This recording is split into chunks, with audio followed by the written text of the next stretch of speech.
মই উপস্থিত হৈছোহি।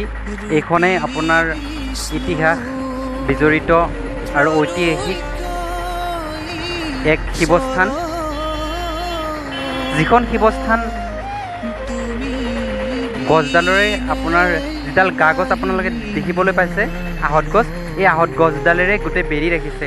আচলতে ইয়াত মন্দিৰ সদৃশ আকৃতিৰ অৰ্থাৎ মন্দিৰ আকৃতিৰ এই গছডাল আপোনালোকে মোৰ পিছফালে দেখিবলৈ আপোনালোকে পাইছে।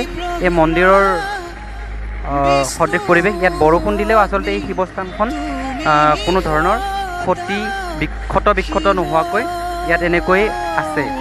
আপোনাৰ দেখিবলৈ হৈছে বহুত পুৰণি ঐতিহাসিক স্থানীয় লোকসকলৰ ভাষ্য অনুসৰি গম পোৱা গৈছে অতি কমে আপোনাৰ 80 বছৰ পুৰণিকলীয়া এই শিৱস্থানখন।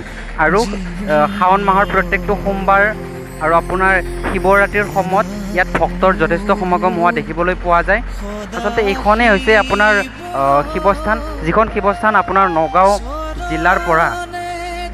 জিলাত অৱস্থিত আৰু নগাঁও চহৰৰ পৰা আপোনাৰ তেজপুৰ অভিমুখে লাওখোৱা ৰোডেৰে আহি 17 কিলোমিটাৰ আহি আমবাগান বুলি কয় ঠাইডোখৰ। আপোনালোকে আমবাগানত যিখন মেইন পইণ্ট আছে এই পইণ্টৰ ওচৰতে এই স্থানখন দেখিবলৈ পাব। আপোনালোকে ভিতৰভাগ দেখিলে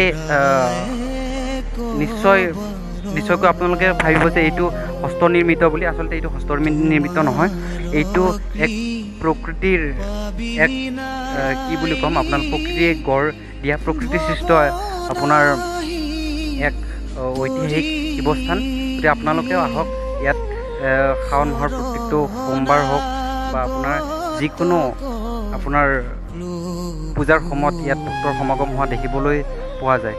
এয়া আপোনালোকে আহক, আপোনালোকে চাওক। আমি ইয়াৰ ডেছক্ৰিপশ্যনত ইয়াৰ এড্ৰেছটো ভালকৈ দিয়া থাকিব। আপোনালোকে ভিডিঅ'টো চাই তলত ভাল যিখিনি লোকেশ্যন আছে আপোনালোকে দেখিবলৈ পাব। ধন্যবাদ।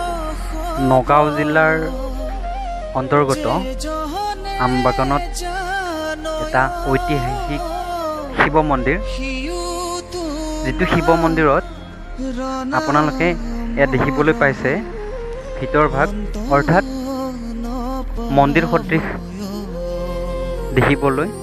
এই গছডালৰ ভিতৰতে আচলতে পূজা অৰ্চনা এইবিলাক গোটেইখিনি কৰা হয়। আৰু আপোনালোকে দেখিবলৈ পাইছে মন্দিৰ আকৃতিৰ গছডাল, এই গছডালৰ তলতে মন্দিৰ ভাগ অৱস্থিত। এই গছডালৰ আকৃতিটো মন্দিৰ সদৃশ, গতিকে ঐতিহাসিক আৰু এক ঐশ্বৰিক শক্তিৰে পৰিপূৰ্ণ এইখন শিৱস্থান আপোনালোকে দেখিবলৈ পাইছে। আপোনালোকেও যদি এই শিৱস্থানখনত আহিব বিচাৰে তেতিয়াহ'লে নগাঁও চহৰৰ পৰা তেজপুৰ অভিমুখে অৰ্থাৎ লাওখোৱা ৰোডেৰে 17-18 কিলোমিটাৰ আহি আমবাগান